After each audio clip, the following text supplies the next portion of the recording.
Salam, selamat siang yang terhormat Bapak Darminis SNM, selaku dosen pengampu mata kuliah Perekonomian Indonesia. Perkenalkan, nama saya Marta Susila, saya dari Prodi Akuntansi, kelas regular plus dengan NIM 2902150103 dari Universitas Pancasakti Bekasi. Baik, di sini saya akan membahas mengenai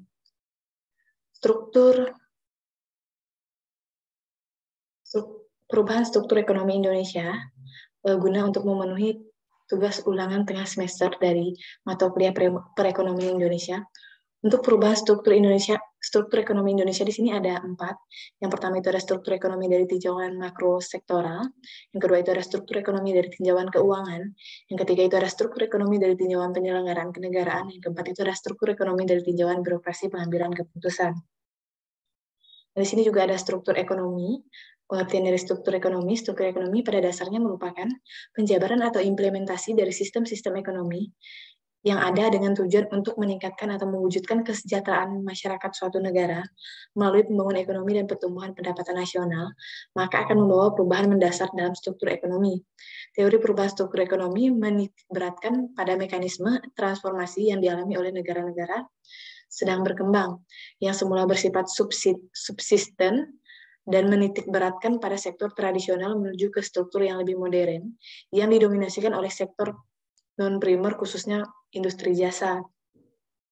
Di sini ada struktur ekonomi suatu negara dapat dilihat dari berbagai sudut tinjauan, ada 4 macam. Yang pertama itu tinjauan makrosektoral, yang kedua itu tinjauan keuangan, yang ketiga itu tinjauan penyelenggaraan kenegaraan, yang keempat itu tinjauan birokrasi pengambilan keputusan. Dan di sini juga ada penjelasan dari makrosektoral, dari struktur ekonomi tadi. Yang pertama itu ada makrosektoral, tergantung dari sektor mana menjadi tulang punggung atau dominan. Yang kedua itu ada struktur agraris, yang ketiga itu ada industrial, yang keempat itu ada perdagangan dan lain-lain. Untuk tinjauan keuangan atau spesial itu ada berstruktur kedesaan atau teknologi tradisional, dan juga ada berstruktur perkotaan atau teknologi modern. Dan untuk yang ketiga itu ada tinjauan penyelenggaraan negara. Identifikasi dari tinjauan penyelenggaraan negara adalah berstruktur etatis atau egaliter atau bourgeois, tergantung pada siapa atau kalangan mana yang menjadi pemeran utama dalam perekonomian, apakah pemerintah, rakyat, atau kalangan modal usahawan atau kapitalisan. Yang keempat itu ada birokrasi pengambilan keputusan, berstruktur ekonomi yang sentralis dan desentralis. Di sini ada, di dalam teori-teori komersial, pertumbuhan ekonomi sangat ditentukan oleh ketersediaan dan kualitas faktor-faktor produksi, seperti sumber daya manusia, kapital, teknologi dan bahan baku, entrepreneurship, dan energi. Akan tetapi faktor penentuan tersebut untuk pertumbuhan ekonomi jangka panjang, bukan pertumbuhan jangka pendek. Dengan perkataan lain, pertumbuhan ekonomi Indonesia lebih ditentukan oleh faktor-faktor internal dan faktor-faktor eksternal. Faktor-faktor internal dapat dibedakan lagi antara faktor-faktor ekonomi dan faktor-faktor non-ekonomi, khususnya politik dan sosial. Sedangkan faktor-faktor eksternal didominasikan oleh faktor-faktor ekonomi seperti perdagangan internasional dan pertumbuhan ekonomi kawasan atau dunia. Dan di sini juga ada penjelasan mengenai faktor-faktor internal. Tidak dapat diingkari bahwa penyebab utama berubahnya krisis rupiah menjadi suatu krisis ekonomi paling besar yang pernah dialami Indonesia pada tahun 1998 lalu adalah karena buruknya fundamental ekonomi nasional, sedangkan lambatnya proses pemulihan ekonomi nasional selama 2 tahun belakangan ini lebih disebabkan oleh kondisi politik, sosial, keamanan di dalam negeri yang kenyataan sejak reformasi dicetus Mei 1998 lalu hingga saat ini semakin buruk.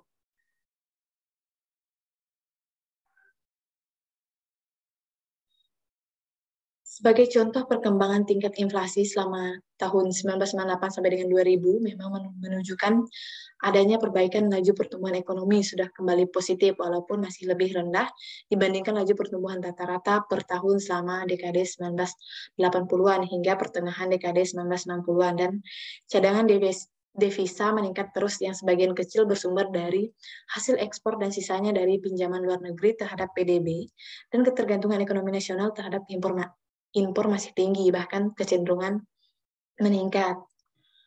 Dan di sini juga ada pemulihan ekonomi Indonesia berjalan lambat dikarenakan proses perbaikan fundamental ekonomi nasional tidak disertai kestabilan politik dan keamanan yang memadai, penyelesaian konflik sosial, serta kepastian hukum. Faktor-faktor non-ekonomi ini merupakan aspek-aspek penting dalam menentukan tingkat risiko yang terdapat di dalam suatu negara yang menjadi dasar keputusan bagi pelaku-pelaku bisnis khususnya asing untuk melakukan usaha di negara tersebut. Dan di sini ada faktor eksternalnya. Untuk faktor-faktor eksternalnya, kondisi perdagangan perekonomian regional atau dunia merupakan faktor eksternal yang sangat penting untuk mendukung pemulihan ekonomi di Indonesia.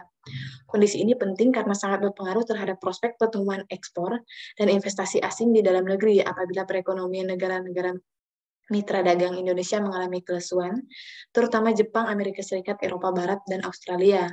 Akan mempersulit Indonesia dalam proses pemulihannya selama ini. Negara-negara tersebut merupakan mitra Indonesia yang sangat penting dalam perdagangan, investasi, dan pinjaman atau bantuan luar negeri. Di sini ada pemulihan ekonomi pesat di Korea Selatan, Thailand, Filipina yang juga dilanda krisis pada tahun 1977 sampai dengan 1990 lalu, mulai lesu kembali pada tahun 2001. Penyebabnya selain masih lemahnya kondisi sektor perbankan dan membengkaknya beban utang pemerintah dalam 3 tahun terakhir, juga karena melemahnya permintaan pasar di Amerika Selatan terhadap ekspor negara tersebut. Dampak lesunya perekonomian negara-negara tersebut terhadap perekonomian Indonesia terutama sangat tergantung pada besarnya rasio relatif ekspor-impor negara tersebut selama ini dengan Indonesia.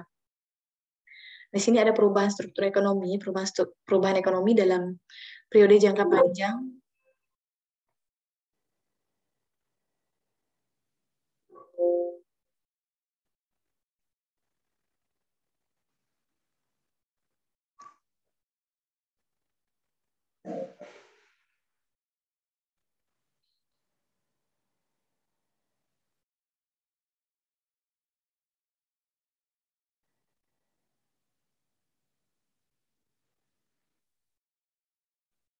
Perubahan ekonomi dalam periode jangka panjang mengikuti pertumbuhan pendapatan nasional akan membawa suatu perubahan mendasar dalam struktur ekonomi dari ekonomi tradisional dengan pertanian sebagai sektor utama ke ekonomi modern yang didominasi oleh sektor-sektor non-primer khususnya industri manufaktur dengan increasing rate to scale atau relasi positif antara pertumbuhan output dan pertumbuhan produktivitas yang dinamis sebagai mesin utama pertumbuhan ekonomi.